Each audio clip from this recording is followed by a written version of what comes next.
Yes! Alright guys, I hope you guys enjoyed the video. This is the reason why I needed this particular package. 29 by 11 by 14, 29 by 9 by 14. What happens if we take the rear wheel and tires and put them on the front? Are there going to be any issues? Well, let's find out.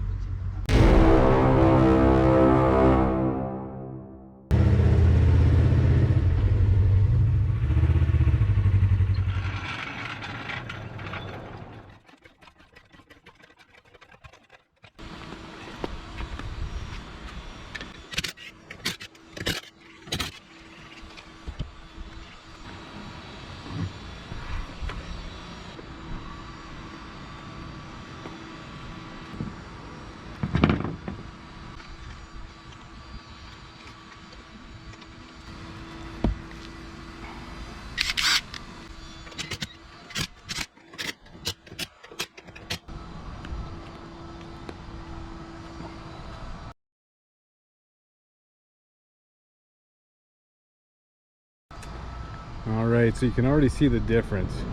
I mean, it looks much more aggressive. I do think that we're going to have some issues probably right in this area here. And, well, let's find that out.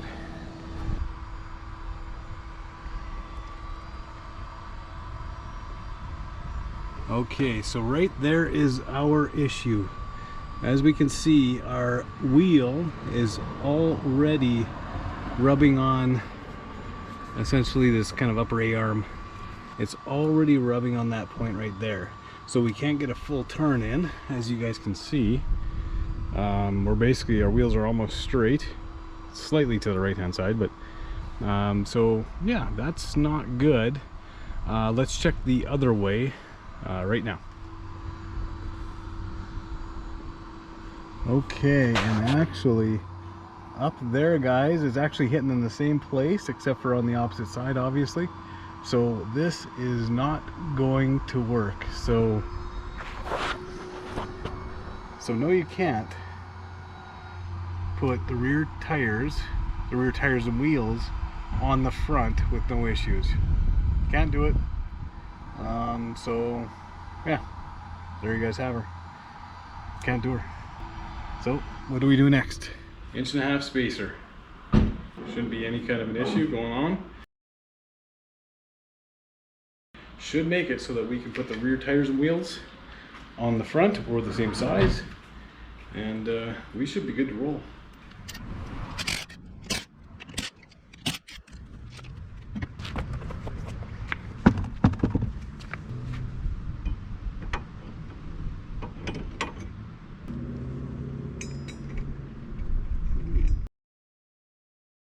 Shouldn't be any kind of an issue going on. I ran into some issues here with these spacers, and it's not so much the spacer itself as it is just getting the nuts actually threaded in.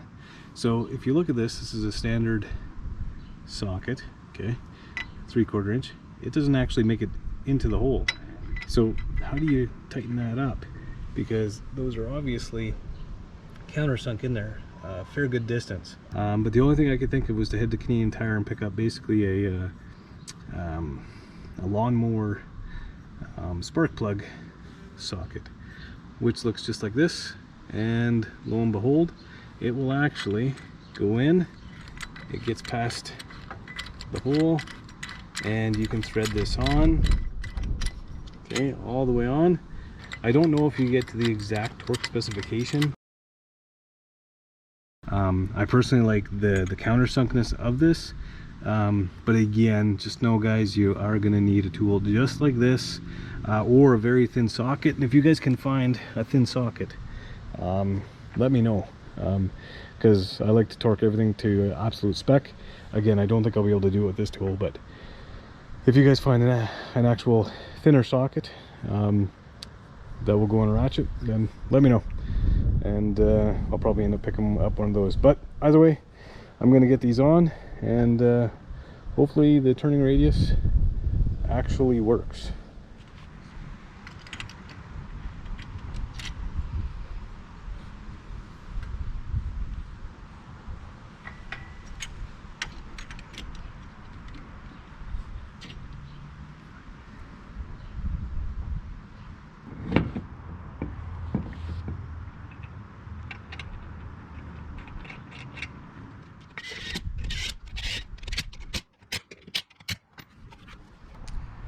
All right, guys, well, let's see if we can get the full turning radius out of this with the 1.5" spacers. Let's have a look.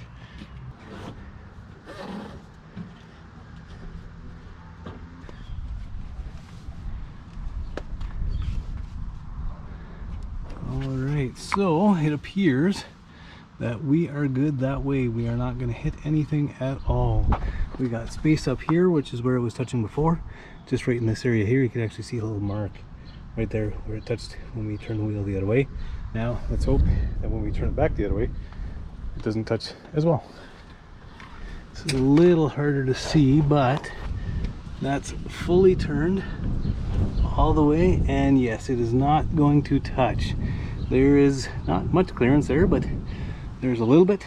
So all in all, this is a win once again. I'm gonna put the rest on and show you guys how it looks at the end.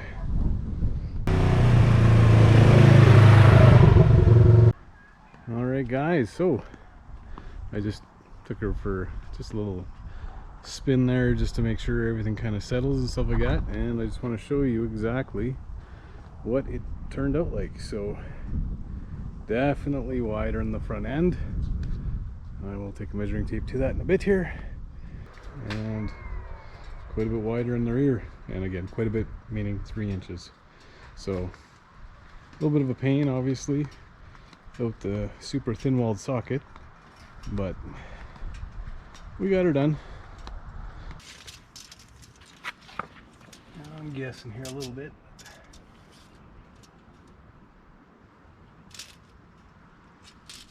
She's even more of a beast now, but in my mind it actually makes the vehicle just look that much more aggressive.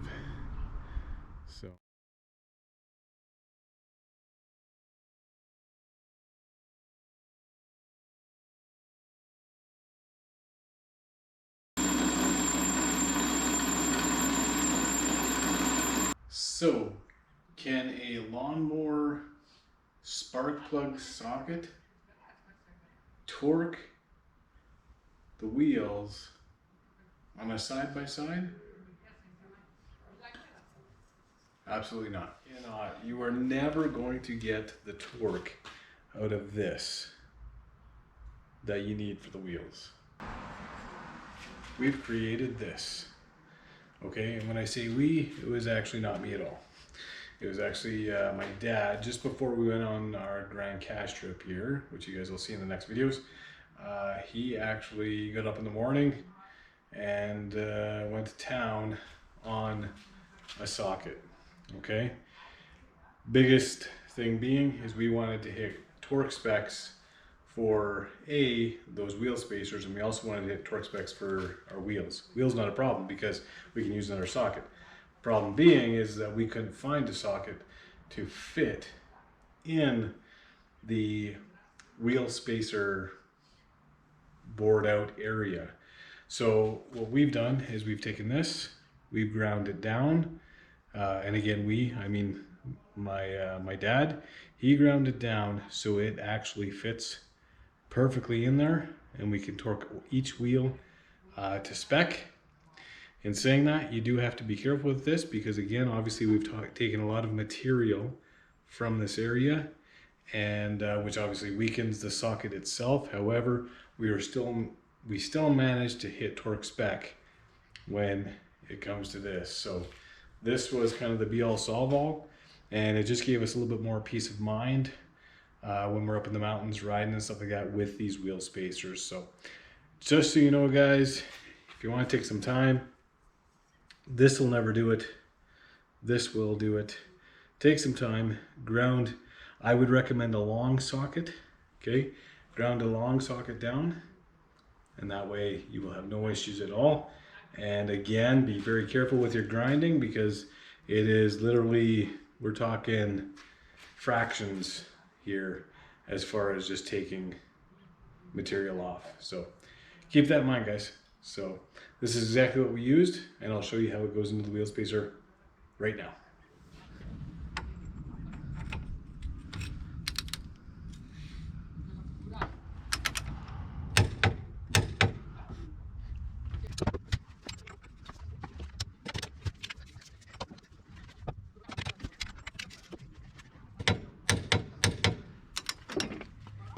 there you guys have her, torque to spec, ready to go. We're heading out to Grand Cache literally right now, and gonna be bringing you that trip. And cool thing is there should be some pretty good drone footage, so stay tuned. Hope you guys enjoyed this video, and hope you guys enjoyed the next few videos. Grand Cache is the next one, followed by Crow's Nest Pass, as long as the weather's good, hopefully followed by Cataman, and then in the fall I'm thinking maybe Valemont, do Canoe Mountain again, get my redemption on the drone footage up there. So again guys, as always, hope you guys enjoyed. See you on the next one.